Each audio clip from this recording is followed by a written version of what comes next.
Hola, soy Mariana Schroeder y estoy aquí para contarles lo que nos trajo a vivir al Paraguay. Como les contaba anteriormente, nosotros vivíamos en Estados Unidos, después nos cambiamos a México y decidimos venir a vivir aquí. Todo comenzó cuando yo me voy a trabajar de maestra en el 2007 a Dallas, Texas, y trabajaba en una escuela charter. Una escuela charter es una escuela que trabaja con fondos públicos, sin embargo es privada. Esta escuelita en aquel entonces tenía varios maestros homosexuales, abiertamente homosexuales, más sin embargo recuerdo que estos maestros, que eran compañeros muy apreciados míos, jamás quisieron darles a conocer a sus alumnos sus inclinaciones sexuales. Una de ellas ya estaba casada con hijos, mas sin embargo sus alumnos nunca supieron de esto. Ella era muy cuidadosa en cuidar la inocencia de sus alumnos. Algo que es completamente contrario a lo que está pasando ahorita en Estados Unidos, donde los maestros, incluso de kinder, están incitando a los niños a explorarse sexualmente y a curiosear con cambiarse, con vestirse, las niñas vestirse de niño, los niños vestirse de niña. Esto sería, en aquel entonces sería algo impensable. Y quiero recalcar ese punto, que en tan poco tiempo ha cambiado tanto la forma de ser de los maestros y la permisibilidad de los distritos escolares en los Estados Unidos. Esto es algo que nunca nadie pensó, hablando de las personas conservadoras, nadie pensó que esta situación llegara a este punto. Después de vivir en Dallas, nos fuimos a vivir a Fort Worth. ¿Por qué? Porque nos dimos cuenta de que en Dallas tiene uno de los mayores auges de personas homosexuales. Tiene muchos barrios muy conocidos donde es sabido que viven muchos homosexuales. Son preciosos, no me malinterpreten. Oakland es donde están todos los bares gay, y en aquel entonces también eran muy respetuosos. O sea, sí tenían sus bares y todos eran libres allá, más sin embargo no veías como aquí en la actualidad, por ejemplo, chicas agarradas de la mano en lugares que eran más familiares. Estoy hablando del 2007. Pero por lo que nos cambiamos era que yo sentía que no era un lugar como para tener una familia. Para darles un ejemplo, en el súper, ibas al súper y la gente te veía medio mal si llevabas a tus hijos, así como de pero sin embargo la gente iba con sus perritos, y la estantería de los productos para animales, para mascotas, era, les podría decir, que 5 veces más grande que los artículos para bebé. Entonces era muy antifamilia, a pesar de que sí tenía muchas familias. Hay familias en todos lados, pero no era el lugar ideal para que las niñas crecieran. Entonces nos vamos a Fort Worth, y es ahí cuando nuestra vida cambió radicalmente, porque fue cuando iniciamos a ser parte del Ministerio Provida. Ahí comenzamos a ir a rezar afuera de los centros de aborto y a platicar con las chicas de lo que se bajan del carro a lo que entraban al laboratorio. Teníamos esos 35 segundos para tratar de convencerla de no matar a su bebé. También hablábamos con las enfermeras y con los abortistas, incluso con los doctores. Tratábamos de mostrar la misericordia de Dios a través de nuestras palabras, a ver si se les cambiaba el corazón. Esto era como a veces muy maravilloso. Incluso mis hijas han llegado a salvar bebés ahí. Había días muy difíciles, cuando veías cada 15 minutos salir a las chicas con su carita desencajada por el dolor de lo que habían vivido ahí adentro. Esto me llevó a buscar un lugar donde platicarle a la gente lo que estaba pasando, la realidad del aborto en Texas en ese momento. Y entonces iba a platicarles a quien nos aceptara, a grupos de jóvenes, grupos parroquiales, grupos de diferentes iglesias, organizaciones. Quien nos abriera las puertas, nosotros íbamos a platicarles lo que se estaba viviendo en Texas, casi creo que en el patio de su casa, porque había muchos centros de aborto en aquel entonces. Mis hijas estaban en colegio católico. yo con este despertar pro vida, porque no lo puedo llamar de otra forma, yo era antes una señora de mi casa que veía si las almohadas, me gusta hacer este ejemplo, veía si las almohadas combinaban con las cortinas y con la mesita y con el... dejé todo eso a un lado y entonces abrí los ojos a una realidad que a pesar de que estaba ahí, no me daba cuenta. ¿De qué estoy hablando? Estoy hablando, por ejemplo, de Disney. Cuando me pongo a analizar las películas, cuando me pongo a analizar la programación, cuando me pongo a leer de los estudios que ya se han realizado de esta compañía, me doy cuenta de que Disney es no solo enemigo de los niños, sino también enemigo de los papás de los niños. Porque pone siempre a los padres como tontos, siempre las familias son familias destruidas, los hijos son los salvadores de la situación y hacen lo que les da la gana, les suena familiar. Pero lo interesante es ver que cuando yo lo mencionaba en aquel entonces, estoy hablando del alrededor de 2014, era como si les estuviera, una vez dando una plática a jovencitos, eran jóvenes de secundaria, y se me ocurrió platicarles esto. Fíjense que Disney siempre ha favorecido el ocultismo, siempre ha mostrado el ocultismo, lo mostraba, lo normalizaba, hasta que llegó un punto en que hubo un parteaguas, y con la película de Frozen, de siempre ser las brujas malas y siempre presentes, en Frozen se da el brinco de la bruja buena, y que no pidió ser bruja, y que esto lo platicaremos en otra ocasión.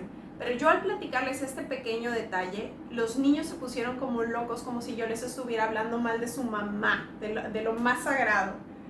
Y yo decía, bueno, pero qué fanáticos, ahí sí, qué fanáticos, porque esto es solo un canal de televisión, no es nada que ellos necesiten para vivir. Mas sin embargo lo defendían hasta los adultos. Los adultos en aquel tiempo que hablábamos del tema me decían, es que tú estás loca, es que tú ves al diablo en todos lados. Y yo cuando trabajaba en Dallas, quiero repuntar que había notado que los niños a partir de 4º grado vivían para pasar el examen, un examen que se llama STAAR Test, que era bastante complicado, bastante confuso, y que les producía a los niños muchísima ansiedad. ¿Ansiedad por qué? Porque no lograban unas calificaciones acreditorias, no lograban pasar el examen. Entonces esto los frustraba mucho, y pareciera que la escuela, lo único que importaba era pasar el examen. Los niños realmente no estaban teniendo una educación de calidad, sino simplemente para pasar ese examen, y no lo lograban. Cuando dejé de trabajar 2 años, porque tuve una amenaza de aborto con mi segunda hija, entonces eso me obligó a quedarme en casa. Regreso a trabajar ya no en Dallas, sino en Forward, en White Settlement ISD, y ahí sí fue cuando dije, ¿en qué momento cambiaron las cosas tanto en tan poco tiempo? ¿Por qué? Porque habían introducido algo que se llama Common Core, que lo pintaban como la 8ª maravilla, la transformación educativa, y simplemente era algo que a todos volvía locos. A los maestros nos atiborraban con trabajo, con informes, con papeleo innecesario que era para ayer. Entonces te ponías como loca a tratar de contestarle y entregar lo que te estaban pidiendo, pero al mismo tiempo tú tenías un salón de clases al que instruir, y yo simplemente me sentía atada de manos, y decía, bueno, o sea, es que el reporte, ¿qué es más importante? ¿El enseñar a mis alumnos o entregar un reporte? Pero así se iban dando las cosas, los niños completamente confundidos, porque, por ejemplo, matemáticas, el básico 2 más 2, lo cambiaron a un, bueno, sí, redondeas el 2 y redondeas el otro 2, y entonces es 5. Un sinsentido que confundía a los niños, confundía a los papás porque no sabían cómo explicarlo, confundía a los maestros porque también se sentían ridículos. Me acuerdo un padre de familia que era matemático, era ingeniero matemático, y subió en las redes un problema razonado de uno de sus hijos y decía, es que ni siquiera yo sé cómo responder este problema. O sea, pareciera chiste de, es que si tengo 5 manzanas pero regalo 2 peras, ¿cuántos plátanos me quedan? Así. Duré muy poco tiempo en ese ISD porque no era solamente la parte académica. Me di cuenta del cambio radical en los libros, no solo los de texto, sino los de lectura recreativa. En Estados Unidos se fomenta muchísimo la lectura, pero esta lectura no estaba siendo una lectura de calidad.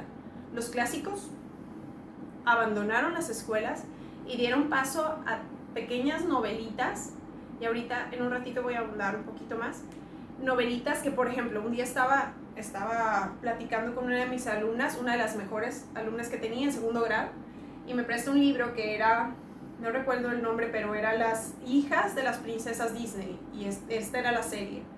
Fue justo antes de que saliera la serie de las hijas de las brujas malas de Disney.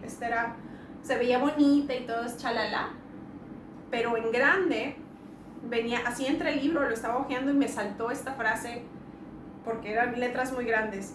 Decía, tú, o sea, diciéndole a la niña, ¿no?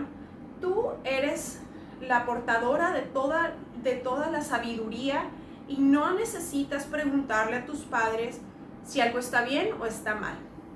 Tú sábete, lo decía en inglés, estás segura de que tú no te vas a equivocar y no cometes errores. Una cosa así, palabras más, palabras menos. Yo me quedé así o sea, al punto de que le llamé a su mamá, porque yo sabía que su mamá era una señora muy preocupada por su hija y era una niña excelente. Le hablé con su mamá y le dije, señora, vamos a tener un poquito más cuidado de qué lecturas escoge su hija. Mire, vamos a mejor enfocarnos en los clásicos para así mantenerla alejada de esta ideología. Yo todavía había escuchado del género en la carrera. Mi maestra estudié licenciada en educación bilingüe. Mi maestra, me acuerdo que lo mencionaba llena de orgullo, que su hija estaba estudiando una maestría en equidad de género y en estudios de género. Y nosotros todavía no entendíamos ni qué era el género, ni nadie nos lo había explicado. O sea, nosotros creíamos que el género era la igualdad para el hombre y la mujer. Nunca nos habíamos imaginado todas las sorpresas que venían detrás. Bueno, entonces le platiqué a esta mamá y dije, no, es que yo no me siento a gusto cayendo en esta trampa de que después me enteré que esto era completamente planeado. Se llama The Dumbing of America, el hacer América tonta. Los grandes de la educación en Estados Unidos se han manifestado en contra, porque básicamente es eso. Presionan tanto a los padres, presionan tanto a los alumnos, que los alumnos salen de la escuela. Salen porque no se sienten capaces de responder las preguntas sin sentido y creen que ellos son los que están mal. Entonces, un pueblo sin educación es mucho más fácil de controlar. Quieren vender ahorita la idea de que nosotros estamos en contra de que los niños se eduquen. Por supuesto que no. La base de que un país progrese es la educación, pero no tiene nada que ver la educación con la promiscuidad y con la perversidad que quieren implantar aquí. Y lo digo con estas palabras porque sé que ahorita no se ve tan grave, pero estos mismos juegos de lenguaje, yo personalmente ya los vi en México. Yo personalmente ya los vi en Estados Unidos. El cómo manipulan el lenguaje para que los papás se queden tranquilos, para instaurar sus leyes y entonces que los padres estén atados de manos y ya no puedan decir nada. ¿A qué me refiero? A que, por ejemplo, en la actualidad, si un niño dice que él ya no es niño, que ahora quiere ser gato, la maestra no puede corregir a este niño y decirle, por favor, habla normal. La maestra tiene que dejar a ese niñito maullar, rasguñar, y lógicamente el niño ni siquiera contesta los exámenes. Actualmente los jóvenes adultos de Estados Unidos ni siquiera pueden nombrar 3 países vecinos. Ni siquiera pueden mencionar cuántos estados y capitales o nombrar los estados y capitales de Estados Unidos. carecen completamente de educación y de cultura, porque se les ha llenado la cabeza con otro tipo de cosas. Esto lo hicieron bajo las narices de los padres, de poco a poco. También quería comentar que, hablando otra vez de los libros, yo cuando era más joven, mucho más jovencita, hace 20 años, trabajé en una biblioteca en un colegio bilingüe en Monterrey, American Institute of Monterrey. Y cada año nos íbamos a la bodega de Scholastic, que Scholastic es una de las editoriales más grandes, si no es que la más grande en Estados Unidos, de libros de texto y de libros para las escuelas públicas y privadas. Y era fabuloso ir a escoger libros y era muy divertido. A mí me encanta leer y era muy divertido. Cuando pasan los años y mis hijas estaban ya en kinder, eso fue hace 7, 8 años, 2014, me doy cuenta de que estas ferias de libro, de lo que eran, en inglés se dice wholesome, de lo buenas que eran, de lo divertidas que eran, se habían convertido en esto. Libros de fantasmas, de monstruos, de zombies, de brujas, de muchas brujas, de brujos, de manuales de cómo ser tus propios embrujos y tus propias pócimas, de asesinos en serie. En serio, neta, no estoy exagerando. 1, 2, 3 libros de animalitos, pero fuera de eso, libros completamente oscuros para un auditorio de unos lectores de kinder, primaria y secundaria. Cuando fui a hablar con la encargada de la biblioteca, le dije, oye, ¿qué onda? O sea, ¿a poco no te das cuenta de los libros que traen para vender a los niños? No, pues es que lo que pasa es que Scholastic nos manda ya las cajas con los libros predeterminados. Nosotros no podemos escoger los libros que nos mandan. Pues deja de pedirlos. Ay, no, pues es que es una muy buena forma de recaudar fondos para el colegio. Entonces, por ganarse unos cuantos dólares para el colegio, permitían que toda esta basura llegara a los niños. Porque, ay, Mariana, qué exagerada. O sea, no se van a convertir en asesinos en serie ni van a practicar brujería. No, para nada. Es que tú ves el mal en todos lados.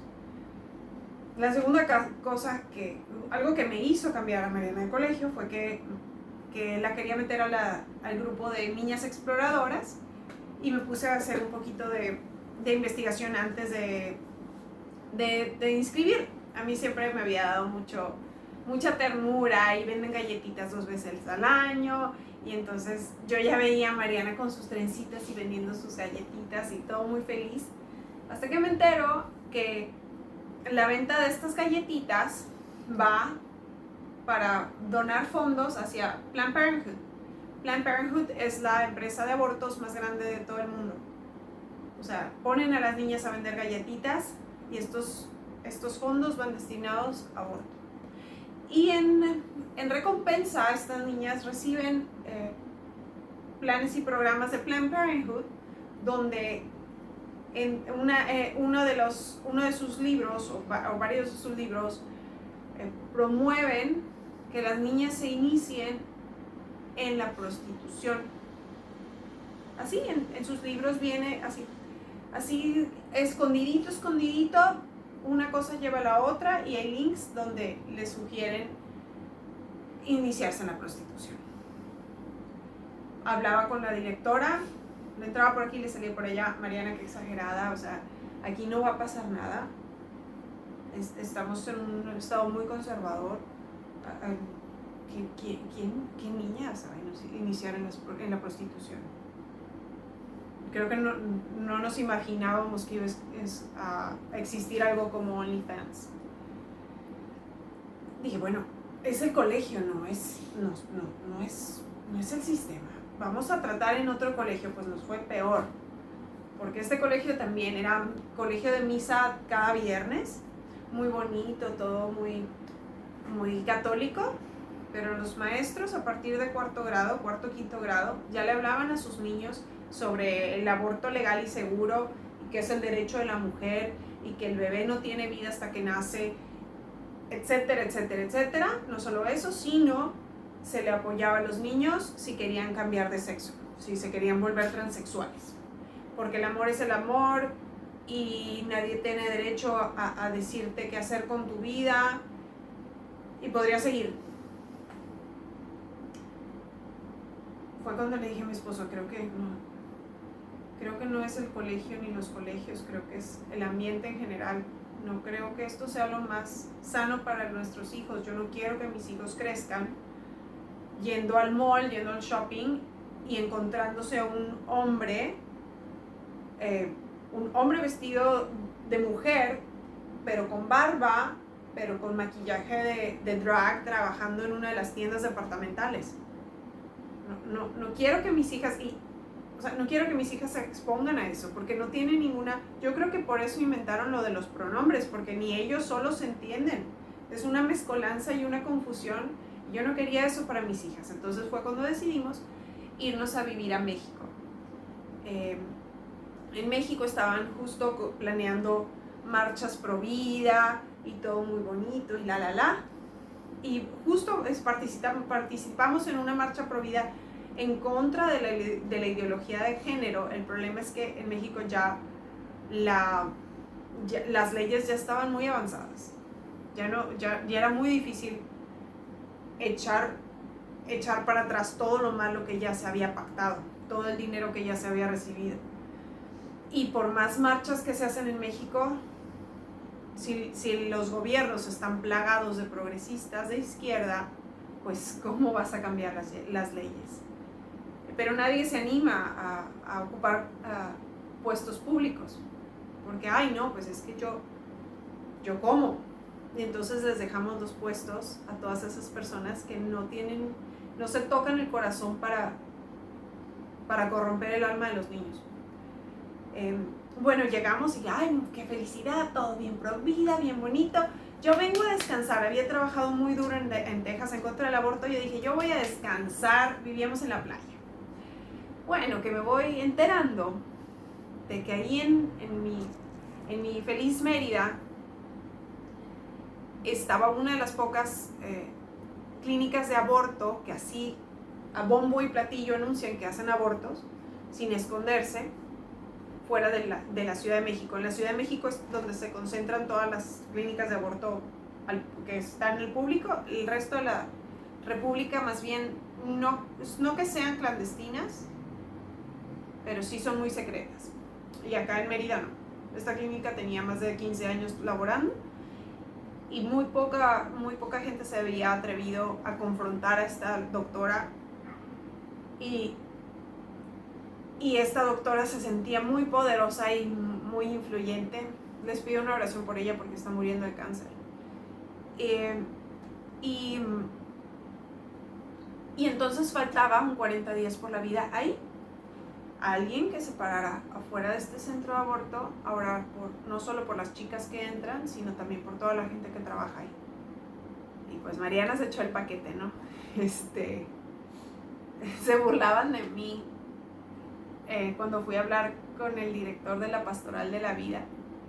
Se burlaba de mí y me decía que en Yucatán la gente nunca iba a salir de casa, y menos a orar en la vía pública, y menos afuera de un centro de aborto, y que era algo ridículo, o sea, porque no estaba pidiendo una marcha donde hubiera masas, y estaba hablando de 4 o 5 personas por hora durante 40 días. Era algo completamente ridículo. Pues no nos importó y comenzamos, y esa campaña aún sigue viva. Ya han sido 5 años de la campaña de 40 días por la vida en Yucatán. Mis hijas regresaron a la escuela, entraron al Teresiano, que sería lo que es las Teresas aquí en Asunción, un colegio de monjas. Regresaron al colegio porque el año anterior había sido un año muy difícil, casi perdemos a Johnny. Fue un año muy difícil para todos, entonces dije, bueno, que regresen al colegio, que socialicen. Un colegio, vamos a buscar el colegio más tradicional, un colegio de monjas, un colegio de 100 y pico de años, precioso. El único problema era que los libros de texto tenían también pócimas y embrujos, e incluso el libro de español, y no estoy hablando de los libros de la SEP, los libros de gobierno, que están plagados de ideología y de cosas asquerosas. Estoy hablando de los libros que la escuela escogió de cierta editorial para todos sus colegios, no sé si solo en México o en toda Latinoamérica. Sería interesante investigar eso. Venía en el libro de español, en las primeras páginas, un fragmento de una historia así medio extraña, pero que te dejaba con la duda, y abajo un link. El link del libro completo, de cómo conseguir el libro completo. El título del libro era Manual para iniciarse en la brujería para niñas. Fui a tratar de hablar, nadie me supo decir, no, es que no, esa página ni la leímos, no exageres. Pero no era solo esta, o sea, les digo, eran en diferentes libros, en diferentes temas, en diferentes materias, siempre brujería, hechizos,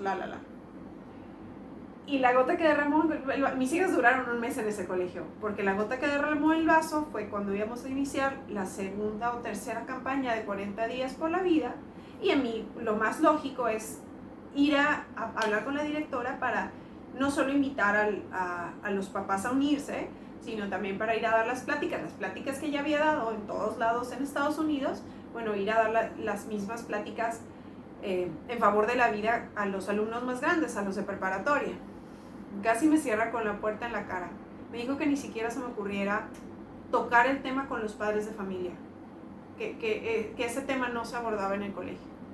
Después, años después, me entero que es que ese colegio ha tenido varios congresos feministas, y no solo eso, sus maestras son bastante de izquierda, al punto que hijas de voluntarios de 40 días por la vida han sufrido el peor bullying, porque de todo llegaba el punto en que la niña, me acuerdo que era una niña de séptimo, la niña era la única en contra del aborto en todo el salón, incluyendo a la maestra, y todos echándosele encima. Un colegio de monjas de años de tradición. Surgió la oportunidad de venirnos a vivir a Paraguay. A mí eso me pudo muchísimo, porque yo decía, bueno, es que es en Estados Unidos, en mi país esto no va a pasar. Yo decía, es solamente las escuelas de Estados Unidos, porque Estados Unidos siempre ha sido tan liberal y no, pero México tan católico, México tan guadalupano, esto jamás pasaría en México. Y llegamos a México y esto no sucede. O sea, yo me acuerdo que lloré tanto, pero un mes soporté las groserías y decidimos salir y seguimos haciendo homeschooling, porque Mérida es una ciudad súper bonita, colonial, con mucha cultura, con mucha historia, pero lo que nadie sabía, o sea, los meridianos no sabían, es que a nivel mundial se estaba promocionando como la ciudad más gay friendly del mundo. Entonces empezaron a llegar parejas del mismo sexo a colonizar Mérida y Yucatán. Esto ha hecho que muchas costumbres cambien. Esto ha hecho que vas caminando por la calle y te encuentras parejas del mismo sexo abrazadas, besándose de la mano, con sus hijos, pero también gente que tiene unas ideas bastante radicales, como que practican el satanismo, la brujería abiertamente, que tienen sus centros de culto, no sé si se le puede llamar. Sí, o sea, así hay un recorrido muy bonito que se llama la biciruta, que andas en tu bici alrededor del centro histórico, y una vez nos topamos un grupo de satánicos, porque hasta una pizzería satánica existía allá en Mérida, creo que ya la cerraron, y hacían sus misas satánicas abiertas, o sea, abiertamente al público cada mes. Nos surge la oportunidad de venirnos a vivir a Paraguay, y Mariana pensó, ahora sí, estas sí son vacaciones. Ya estuve en Estados Unidos y luché contra el aborto, estuve en México y luché contra el aborto, en Paraguay son súper pro vida, son súper pro familia, son súper conservadores y ahora sí me merezco unas vacaciones. Son muchos años trabajándole a la vida y a la familia. Y entonces yo, o sea, tranquilo. Y por angas o mangas, como dicen en mi país, nos topamos con el Congreso Internacional de CIPINA. Hijo eso. CIPINA es el Sistema Internacional de Protección de Niños y Adolescentes, que fue creado en México por el gobierno de México y ha traído sus porquerías, porque no se les pueden llamar de otra forma, a toda Latinoamérica. Ellos les han mostrado cómo manipular la información para que los papás ni se enteren, y si se enteran los pueden tachar fácilmente de obscurantistas, de cómo manipular el lenguaje para que nadie se dé cuenta y para que digan, es que no hay nada de ideología de género en el plan. Porque ellos entrenaron, México entrenó, como les digo, a Paraguay y a los demás países de Latinoamérica en cómo hacer esto. Mi hija Mariana y yo hicimos un video bien caserón como este, explicando cómo y mostrando las leyes, cómo las han manipulado y cómo han manipulado el lenguaje para su beneficio y para la perversión de los menores, porque no se le puede llamar de otra forma. Los invito a que la vean, es más corto que este, pero sobre todo los invito a hablar del tema con todo el mundo, con la cajera del súper, con el dentista, con la señora que te encuentras en el parque, porque esta es una campaña de desinformación y es un ataque frontal. Los progresistas no se van a tocar el corazón, no van a dejar de mentir y no van a dejar de atacar nuestra integridad, no van a dejar de decirnos que somos retrógradas, no van a dejar de decir que no sabemos leer y que nos estamos inventando todo, que sabrá Dios de dónde lo inventamos, y que nuestra religión y que nuestro partido político, esto va más allá de cualquier religión, de cualquier partido político. Esto es luchar por la integridad de los niños, luchar por su salud mental. No sé si sepan, pero Matt Walsh es un activista en los Estados Unidos que está haciendo un rally a nivel nacional allá en contra de la mutilación de los niños. ¿Por qué mutilación? Porque les están quitando cualquier derecho a los padres de proteger a sus niños de hacerse operaciones de reasignación de sexo. Están extirpando ovarios y matrices en niñas de hasta 8 años. ¿Es esto lo que queremos para nuestro país? Digo nuestro país porque aquí vivo y creo que aquí seguiré muchos años, porque aquí están creciendo mis hijos, aquí están creciendo tus hijos también. El momento de actuar es ahora, el momento de hablar es ahora, y no dejes que te traten de avergonzar, no dejes que te avergüencen ni de tus creencias, ni de tu religión, ni de tus pensamientos, porque eso es lo que van a tratar. Si el ministro de Educación nos tachó de obscurantistas, ¿qué podemos esperar de los medios de comunicación?